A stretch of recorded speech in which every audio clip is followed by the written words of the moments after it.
Keloğlan and the Lion. Once upon a time, in a small village in Turkey, there lived a mother and her loyal son. Everyone knew the boy as Keloğlan, which means bold boy, because even though he was still quite young, he had no hair on his head at all. Keloğlan and his mother were very poor indeed.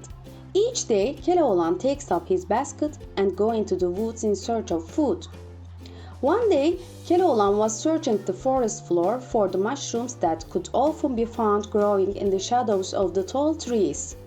He saw a rabbit caught in a trap. Keloğlan looked at the little creature and said to himself, "Why would someone want to harm such an innocent animal?" Then he rescued the rabbit and let it go to the forest back. Suddenly, the rabbit turned back and surprisingly started to talk. "I owe you my life, young boy, and as I see you need some help. How can a little rabbit help me?" said Keloğlan.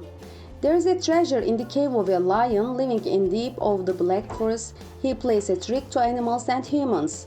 He asks 3 questions whoever wants his treasure, and if they know the answer, he promises them its treasure. If they cannot know the answers, the lion eats them."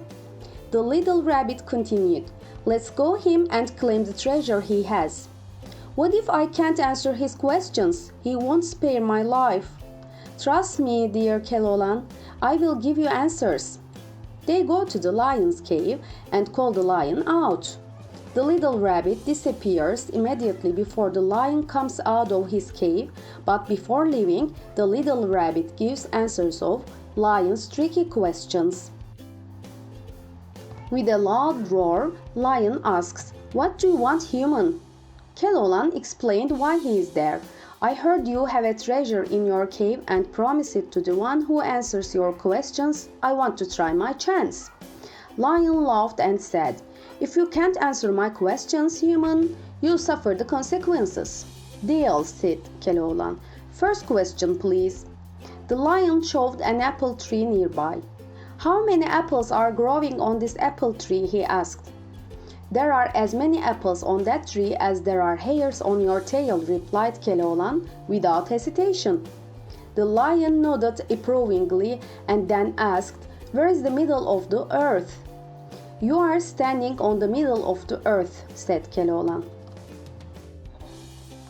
Once again, the lion nodded approvingly, then he cleared his throat and prepared for his third and final question. He presented Keloğlan with 2 identical-looking walnuts and asked, "Which is the heavier of these 2 walnuts?" Keloğlan looked at both nuts and then threw them into a nearby stream. One of the nuts stayed on the water, but the other disappeared under the surface. "The one which has sunk under the water is the heavier of the 2, said Keloğlan. The lion could not deny that all 3 answers were correct, and so he reluctantly handed Keloğlan the large pot of gold that was his rightful prize. Keloğlan turns back to his home happily, and they lived wealthy and healthy ever after.